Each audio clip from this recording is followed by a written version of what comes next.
시편 103편 시작하게 되었는데요. 자, 시편 103편 모두 몇 절로 되어 있습니까? 22절로 되어 있죠.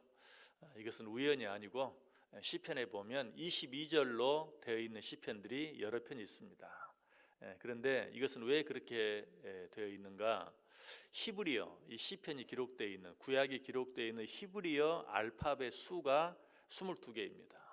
영어 알파벳은 26개이고 우리 한국어는 모음 10개, 자음 14개 해서 24개로 되어 있죠. 근데 히브리어 알파벳은 22개로 되어 있어요.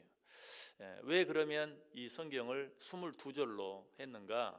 암송하기 쉽게 22절 알파벳을 생각하면서 이 내용을 좀 더 쉽게, 좀 더 잘 암송할 수 있게 하기 위해서. 왜 그렇겠어요? 그만큼 그 내용이 중요하기 때문에 알파벳 수와 동일하게 해서 많은 사람들이 좀 더 잘 암송할 수 있게 하기 위해서. 이보다 더 또 중요한 내용들이 있다면 그것은 이렇게 알파벳 수로 22절로만 만드는 것이 아니라 1절은 영어로 얘기하면 A로 시작하고 2절은 B로 시작하고 3절은 C로 시작하고 이렇게 해서 만들어진 그런 시편도 있어요. 특별히 시편 119편, 성경에서 가장 긴 성경이죠. 이런 성경은 역시 알파벳 순서로 되어 있는데 한 절 한 절이 아니라 8절씩 묶어서 문단으로 1절부터 8절까지는 A로 시작하고 9절부터 16절까지는 B로 시작하고 이런 식으로 히브리어 알파벳 순서로 이렇게 해서 외우기 쉽도록. 여러분 어떤 걸 외워보면 알죠? 처음에 시작할 때가 콱 막힐 때가 참 많아요. 그러지 않기 위해서 맨 처음 한 구절은 A로, 그 다음 구절은 B로, 그 다음 구절은 C로, 또 어떤 것은 문단으로 묶어서 첫 번째 문단은 A로, 두 번째 문단은 B로, 세 번째 문단은 C로 이런 식으로 되어 있는데 오늘 이 시편 103편도 알파벳 순서는 아니지만 알파벳 수와 동일하게 만들어서 이 말씀을 기억하는데 도움이 되게 하고 있다는 것이. 자, 그렇다면 오늘 시편 103편에 기록되어 있는 내용이 어떤 내용이길래, 얼마나 중요하길래 알파벳 수와 동일하게 해서 우리들로 하여금 좀 더 잘 기억하게 하려고 했는가? 오늘 이 시편 103편은 알파벳 수와 똑같이 22절로 되어 있다는 것 외에 또 한 가지 특징이 있어요. 그것은 무엇이냐면 이 시편 103편은 수미상관법, 시작과 끝이 동일한, 그렇게 해서 제일 중요한 내용으로 시작하고 제일 중요한 내용으로 마치는 그런 수미상관법을 사용하고 있어요. 자, 여러분들이 어떤 사람에게 편지를 쓰는데 정말 너무 감사해요. 그러면 어때요? 정말 감사합니다 라고 편지를 시작해서 맨 끝에 다시 한번 진심으로 감사드립니다 이렇게 하고 편지를 마치죠. 그 편지의 내용 가운데 가장 중요한 건 뭐예요? 감사예요. 자, 그렇다면 오늘 이 시편 103편에 가장 중요한 내용이 뭔가 하는 것을 보면 맨 처음에 어떻게 시작하고 있고 맨 끝이 어떻게 끝나고 있는가 하는 것을 보면 돼요. 자, 어떻게 시작하고 있어요? 1절 보세요. 내 영혼아 여호와를 송축하라. 어떻게 끝나고 있습니까? 22절 맨 뒤에 내 영혼아 여호와를 송축하라. 자, 그렇다면 시편 103편의 가장 중요한 내용은 뭐예요? 여호와를 송축하는 것이, 여호와 하나님을 찬양하는 것이. 여러분, 그리스도인의 삶은 시편 103편처럼 찬양으로 시작해서 찬양으로 끝나는 것이어야 해요.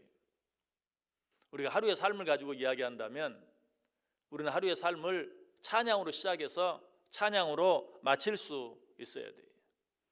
자, 우리가 새벽 기도에 와서 오늘도 하나님을 찬송했죠. 그런데 사실 그 이전에 이미 여러분이 자리에서 일어날 때 하나님을 찬송해야 돼요. 아, 하나님이 내게 또 새로운 하루의 삶을 주셨구나. 하나님께서 내게 또 하루 내 생명을 연장해 주셨구나. 하나님을 찬송해야 돼요. 여러분이 또 교회까지 오면서 날씨가 요즘 아침 저녁으로 너무 많이 선선하죠. 무더웠던 여름을 생각하면서 그렇게 여름은 더웠는데 우리가 흔히 뭐라고 말하죠? 절기는 속일 수가 없구나 이런 말을 하는데 믿는 사람이라면 단순히 절기가 아니라 이 절기를 주관하시는 하나님, 이 우주 만물을 주관하시는 하나님이 얼마나 정확하신가. 너무너무 더울 때는 어때요? 더위가 영원히 가시지 않을 것 같아요. 또 더위가 가신다 할지라도 그렇게 쉽게 가시지 않을 것 같아요. 그러나 어때요? 절기가 되면 여지없이 시원해지는 것을 보면서 절기만 찬양할 것이 아니라 그 절기를 만드신 하나님, 우리 하나님은 정말 빈틈이 없으시고 정말 정확하시구나 하는 것을 생각하면서 하나님을 찬송할 수 있어야 돼요. 왜 찬송하는 것, 하나님을 찬송하는 것이 이처럼 중요한가? 하나님이 가장 기뻐하시는 일이 우리의 찬송을 받으시는 것이기 때문에 그래요.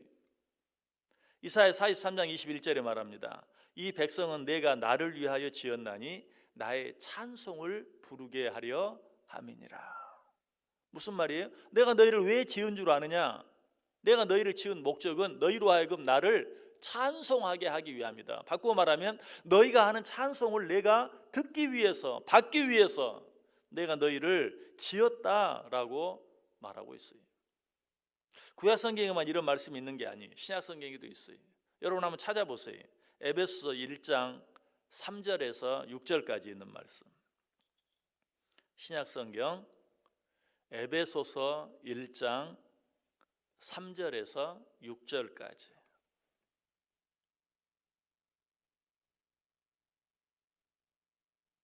에베소서 1장 3절에서 6절. 자, 우리 다 같이 한 목소리로 한번 읽어보겠습니다. 찬송하리로다. 하나님 곧 우리 주 예수 그리스도의 아버지께서 그리스도 안에서 하늘에 속한 모든 신령한 복을 우리에게 주시되 곧 창세 전에 그리스도 안에서 우리를 택하사 우리로 사랑 안에서 그 앞에 거룩하고 흠이 없게 하시려고 기 기쁘신 뜻대로 우리를 예정하사 예수 그리스도로 말미암아 자기의 아들들이 되게 하셨으니 이는 그가 사랑하시는 자 안에서 우리에게 거저 주시는 바 그의 은혜의 영광을 찬송하게 하려는 것이라. 아멘. 여기 보면 어떤 말씀이 나와요? 하나님이 우리를 지으셨다. 그리고 하나님이 우리를 택하셨다. 그리고 하나님께서 우리의 모든 죄를 사하사 당신의 귀한 자녀 삼기 위하여 하나밖에 없는 예수 그리스도를 보내어 주셨다. 그 은혜로 말미암아 우리를 당신의 아들 삼으셨다. 그리고 나서 맨 마지막에 뭐라고 말하죠? 이는 그가 사랑하시는 자 안에서 우리에게 거저 주시는 바 그의 은혜의 영광을 찬송하게 하려 함이니라. 하나님 우리를 지으신 것도, 하나님 우리를 택하신 것도, 하나님 우리를 구원하신 것도 모두 다 무엇을 위하여? 우리로 하여금 하나님을 찬송하게 하기 위해서. 신앙생활을 하는 데는 여러 가지 요소들이 있죠. 기도도 있고 말씀도 있고 봉사도 있고 헌금하는 일도 있고 여러 가지들이 있어요. 자, 이런 것들 다 중요합니다. 그러나 한 가지, 성경 그 어디에도 내가 너희로 하여금 나에게 기도하기 위해서 너희를 지었다 이런 말은 없어요. 내가 너희로 하여금 내 말씀을 듣게 하기 위해서 너희를 지었다 이런 말도 없어요. 내가 너희로 하여금 나에게 봉사하게 하기 위해서 너희를 지었다 그런 말씀도 없어요. 내가 너희로 하여금 나에게 헌금하게 하기 위해서 너희를 지었다 그런 말씀도 없어요. 다 중요한 것들이긴 하지만 내가 너희를 왜 지은 줄 아느냐? 너희로 하여금 나를 찬송하게 하기 위해서 너희를 지었다라고 말하고 있어요. 그럼에도 불구하고 우리는 신앙생활 하는 데 있어서 말씀, 기도, 봉사, 헌금 이런 것들이 중요한 줄 알지만 찬송은 어쩌면 순서로 따지면 꼭 그 맨 뒤, 해도 되고 안 해도 되고 하면 좋고 안 해도 그만인 그런 것처럼 생각할 때가 많아요. 잘못된 것이. 찬송은 우리가 우리의 삶 가운데서 가장 먼저 해야 될 가장 중요한 것이. 기도와만 한번 비교해 생각해 봐도 성경에 보면 기도와 찬양은 항상 같이 가요. 기도만 있는 경우가 없어요. 바울과 실라가 옥중에서 어떻게 했죠? 기도하고 찬송했어요. 사도행전 16장 25절에 보면 한밤중에 바울과 실라가 기도하고 하나님을 찬송하며 죄수들이 듣더라. 기도하고 찬송했다. 예수님과 제자들이 기도하러 산을 가실 때 무엇하며 가셨다고요? 찬미하며 가셨다. 그리고 나서 하나님께 엎드려 기도했던 것을 보게 돼요. 우리로 하여금 하나님을 찬송하게 하는 것, 바꿔서 말하면 하나님께서 우리의 찬송을 받으시는 것, 그것이 하나님께서 우리를 창조하신 목적이다. 그러므로 이 일만큼 중요한 다른 그 어떤 일이 없다라는 것이. 시편 33편 1절에 보면 하나님은 우리의 정직을 기뻐하신다고 말해요. 하나님은 우리의 정직을 기뻐하신다. 그런데 무엇이 정직입니까? 어떤 자가 정직한 자입니까? 시편 33편 1절에 너희 의인들아 여호와를 즐거워하라. 찬송은 정직한 자들이 마땅히 할 바로다. 찬송은 정직한 자들이 마땅히 할 바로다. 바꿔서 말하면 뭐예요? 찬송하지 않는 자는 정직하지 않은 자다. 내가 하나님 앞에 정직한가 정직하지 않은가 하는 것을 보려면 내가 하나님께 찬송하고 있는가 찬송하고 있지 않는가 하면 보면 알아요. 자, 여러분, 정말 하나님이 이 세상을 창조하셨고 이 세상 천지 만물을 주관하고 계신다는 사실을 믿으십니까? 그렇다면 아까 서두에 말씀드린 것처럼 여러분, 이 시원한 날씨에 하나님 앞에 예배드리러 나오면서 정말 이 천지 만물을 주관하시는 하나님이 얼마나 위대하신지 찬송해야 돼요. 찬송하지 않는 사람은 야, 절기가 얼마나 중요한지 몰라 이렇게 말할 줄 알면서도 절기를 주관하시는, 절기를 만드신 하나님이 얼마나 위대하신지 몰라 라고 고백하지 않는 자는 거짓말하는 자예요. 하나님을 믿는다고 거짓말하는 거예요. 하나님이 천지를 창조했다고 거짓말하는 거예요. 하나님이 지금도 천지 만물을 주관하고 계신다고 거짓말하는 거예요. 진정으로 그 사실을 믿는 자는 어떻게 해요? 하나님을 찬송해요. 하나님은 정말 신묘막측하시다. 하나님은 정말 위대하시다. 찬송은 정직한 자들이 마땅히 할 바이다. 바꾸면 무슨 말이 된다고요? 정직한 자는 하나님을 찬송할 수밖에 없다. 여러분, 정직한 자가 됐어요. 그래서 하나님을 찬송하는 자가 됐어요. 하나님은 정직한 자를 기뻐하세요. 바꿔서 말하면 하나님은 찬송하는 자를 기뻐하신다는 것이. 오늘 하루 하나님을 기쁘시게 하며 살기를 원하십니까? 어떤 모습으로든 하나님을 찬송하세요.